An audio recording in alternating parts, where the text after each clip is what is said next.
Assalamualaikum warahmatullahi wabarakatuh.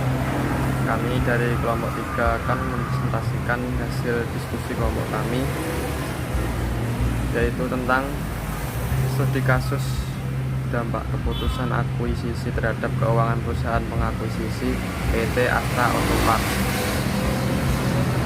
Alasan kami memilih studi kasus ini adalah karena dalam studi kasus ini ada keterkaitannya dengan manajemen keuangan lanjutan. Karena dalam kasus ini terdapat beberapa analisis terkait pangsa pasar yang dimana sebuah perusahaan diakuisisi dan dilakukannya dengan cara dimana kita mencari karena rasio likuiditas dan lain-lain. Kelompok kami terdiri dari 4 orang. Yang pertama ada saya sendiri, Odi Alifa Yuda, dengan NIM 181010210029. Yang kedua ada Wahida Nur Yulianti dengan NIM 181010210009. Yang ketiga ada Dewi Nurjana dengan NIM 181010210039. Dan yang terakhir ada Dini Sriwinanto dengan NIM 181010210049. Profil perusahaan dari PT Astra Auto Parts Tbk merupakan perusahaan komponen otomotif terkemuka di Indonesia yang memproduksi dan mendistribusikan suku cadang kendaraan bermotor, baik kendaraan roda 2 maupun roda 4. Sejarah PT Astra Auto Parts bermula dari didirikannya PT Delta Motor pada tahun 1976 yang bergerak di perdagangan otomotif, perakitan mesin, dan konstruksi. Sedangkan pada tahun 1997 berganti menjadi PT Astra Auto Parts. Pada tahun 1998 mencatatkan sahamnya di Bursa Efek Indonesia dengan kode transaksi. Sejak saat itulah PT Astra Auto Parts menjadi perusahaan publik dengan nama PT Astra Auto Parts Tbk.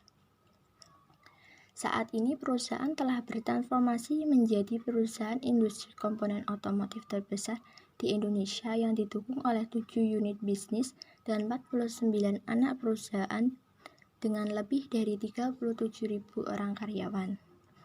Suku cadang kendaraan bermotor produk Astra Auto Parts diserap pasar segmen pabrikan otomotif atau original equipment for manufacture dan segmen pasar suku cadang pengganti atau replacement market.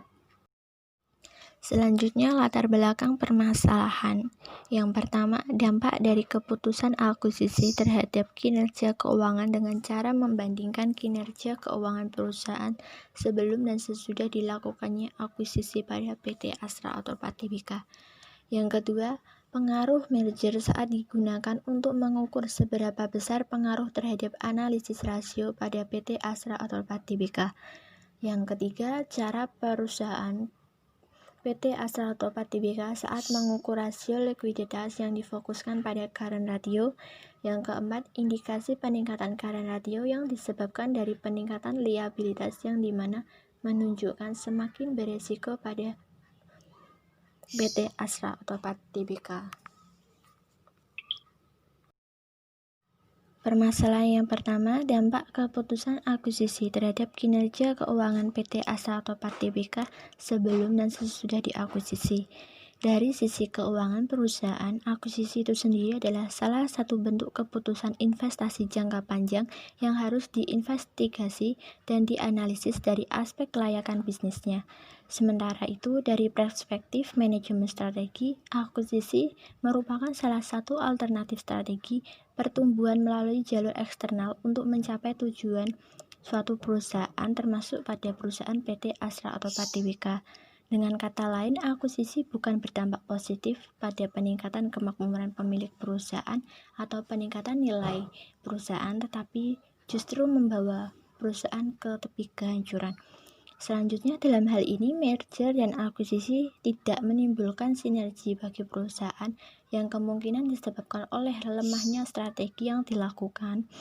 Yang selanjutnya, pemilihan perusahaan target yang kurang tepat, kurangnya pengalaman pada perusahaan entitas yang melakukan merger dan akuisisi, kemudian manajemen perusahaan yang tidak dapat mengelola sistem dalam perusahaan dengan baik. atau bisa saja dibutuhkannya periode yang cukup panjang untuk memberikan pengaruh terhadap perusahaan setelah diterapkannya merger dan akuisisi. Sedangkan dalam keadaan kinerja keuangan, perusahaan mengalami kenaikan dan penurunan setiap tahunnya. Selanjutnya yaitu tujuan akuisisi dari PT Autoparts Tbk. Adapun tujuan akuisisi dari PT Autoparts Tbk yang pertama yaitu menambah sinergi perusahaan yang diharapkan berdampak pada keuntungan bagi pelaku akuisisi dan pihak yang diakuisisi. Kedua, memperluas pangsa pasar. Yang ketiga, melindungi pasar di tengah persaingan bisnis yang ketat.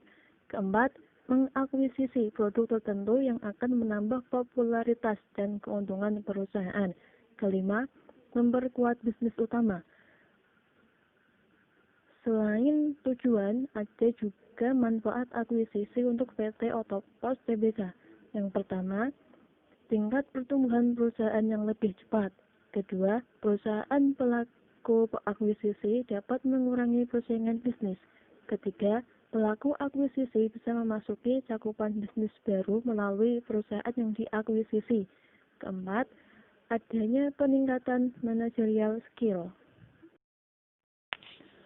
Selanjutnya yaitu metode yang digunakan untuk mengukur pengaruh merger, seberapa besar pengaruh terhadap analisis rasio pada PT Autoparts Tbk. Dapat dikatakan bahwa analisis laporan keuangan adalah suatu alat yang digunakan untuk menjelaskan atau memberikan gambaran tentang keadaan atau posisi keuangan perusahaan. Metode dan teknik analisis laporan keuangan. Yang pertama, metode analisis laporan. Yang digunakan tergantung dari tujuan dilakukannya analisis. Tujuan dari setiap metode dan teknik analisis mudah dipahami. Ada dua cara dalam membandingkan finansial perusahaan, yaitu yang pertama dengan metode cross section dan yang kedua dengan menggunakan metode time series. Yang kedua, teknik analisis laporan keuangan dibagi menjadi 8. Yang pertama, analisis perbandingan laporan keuangan. Yang kedua, trend percentage analisis. Ketiga, laporan dengan prosentase per komponen atau common size statement. Yang keempat, analisis sumber dan penggunaan modal kerja. Kelima, analisis sumber dan penggunaan kas. Keenam, analisis rasio. Ketujuh, analisis perubahan laba kotor. Dan yang terakhir, analisis break even. Selanjutnya, analisis rasio keuangan untuk mengetahui kinerja keuangan PT Autoparts dapat dikatakan sehat apabila perusahaan dapat bertahan dalam kondisi ekonomi apapun, yang terlihat dari kemampuannya dalam memenuhi kewajiban-kewajiban finansial dan melaksanakan operasinya dengan stabil, serta dapat menjaga kontinuitas perkembangan usahanya dari waktu ke waktu. Masyarakat luas pada dasarnya mengukur keberhasilan perusahaan berdasarkan kemampuan perusahaan yang terlihat dari kinerja manajemen. Kinerja suatu perusahaan merupakan hasil dari serangkaian proses dengan mengorbankan berbagai sumber daya. Adapun salah satu parameter kinerja tersebut adalah laba. Laba perusahaan diperlukan untuk kepentingan kelangsungan hidup perusahaan, dan ketidakmampuan perusahaan dalam mendapatkan laba akan menyebabkan tersingkirnya perusahaan dari perekonomian. Untuk memperoleh laba, perusahaan harus melakukan kegiatan operasional yang didukung oleh adanya sumber daya. Langkah perusahaan PT Astra Autoparts Tbk saat mengukur rasio likuiditas yang difokuskan pada current ratio. 1. Ratio solvabilitas. 2. Ratio aktivitas. 3. Ratio profitabilitas. 4. Rasio nilai pasar. Hasil analisis rasio ini menunjukkan pengukuran kemampuan perusahaan secara keseluruhan di dalam menghasilkan keuntungan dengan jumlah keseluruhan aktiva yang tersedia di dalam perusahaan. di mana PT Astra Autopart Tbk memiliki nilai rasio lebih tinggi. Dengan begitu, PT Astra Autopart Tbk memiliki kemampuan lebih baik dalam menghasilkan laba dibandingkan dengan jumlah dana yang ditanam dalam perusahaan. Indikasi peningkatan current ratio dari peningkatan return on asset yang menunjukkan semakin beresiko untuk PT Autopart Tbk. Pengaruh current ratio terhadap return on asset PT Astra Autopart Tbk dapat diketahui dengan melakukan uji analisis regresi linear sederhana antara current ratio terhadap return on asset, maka diperoleh koefisien regresi sebesar 0,040 yang artinya jika current ratio meningkat sebesar 1%, maka akan terjadi peningkatan pada return on asset sebesar 0,040%. Dari uji koefisien determinasi didapatkan hasil sebesar 0,045 atau 4,5%, artinya variabel bebas yaitu current ratio mampu memberikan kontribusi pengaruh sebesar 4,5% terhadap variabel terikatnya yaitu return on asset, dan sisanya 95,5% dipengaruhi oleh faktor di luar modal atau faktor lain yang tidak diteliti. Indikasi peningkatan current ratio dari peningkatan return on asset yang menunjukkan semakin beresiko untuk PT Autopart Tbk. Bahwa current ratio berpengaruh positif dan tidak signifikan terhadap return on asset pada PT Astra Autopart Tbk, menunjukkan bahwa hubungan antara current ratio dengan return on asset adalah berbanding lurus. Hasil uji koefisien regresi linear sederhana bahwa current ratio berpengaruh tidak signifikan terhadap return on asset sehingga hipotesis ditolak. Current ratio berpengaruh positif terhadap return on asset, artinya PT Astra Autopart Tbk yang memiliki peningkatan terhadap current ratio akan menghasilkan peningkatan pula terhadap return on asset. Namun, pengaruh current ratio terhadap return on asset tidak signifikan. Artinya, current ratio memiliki pengaruh yang lebih besar terhadap return on asset. Hal ini ditunjukkan dari hasil koefisien determinasi yang rendah, yaitu sebesar 4,5%. Saya akan menjelaskan kesimpulan dari studi kasus tersebut, yaitu kinerja keuangan yang diukur dengan rasio keuangan seperti current ratio, debt ratio, total asset turnover, return on equity, earning per share yang dihasilkan oleh perusahaan PT Astra Autopart menunjukkan keadaan yang fluktuatif atau terdapat kenaikan dan penurunan baik sebelum maupun sesudah merger dan akuisisi. Dikarenakan hasil penelitian ini tidak berpengaruh, maka dapat disimpulkan bahwa merger dan akuisisi tidak berpengaruh terhadap kinerja keuangan perusahaan PT Astra Autopart.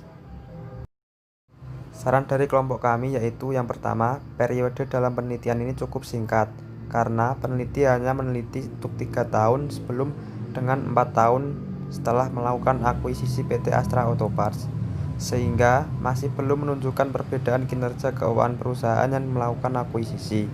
Yang kedua, perusahaan yang diteliti hanya pada perusahaan pengakuisisi, sedangkan perusahaan yang diakuisisi tidak dapat dilakukan penelitian.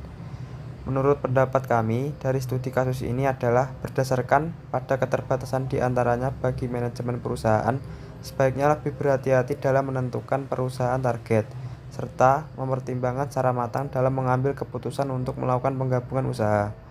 Perusahaan pengakuisisi juga sebaiknya meninjau terlebih dahulu mengenai kondisi perusahaan target untuk meminimalisir resiko. Bagi investor akan lebih baik jika berhati-hati ketika memutuskan untuk melakukan akuisisi, karena penggabungan usaha atau akuisisi bisa memberikan dampak positif dan juga negatif bagi perusahaan. Cukup sekian presentasi dari kelompok kami. Mohon dimaafkan bila ada tutur kata yang salah atau penyampaian yang kurang baik. Saya mohon maaf atas nama kelompok kami. Wassalamualaikum warahmatullahi wabarakatuh.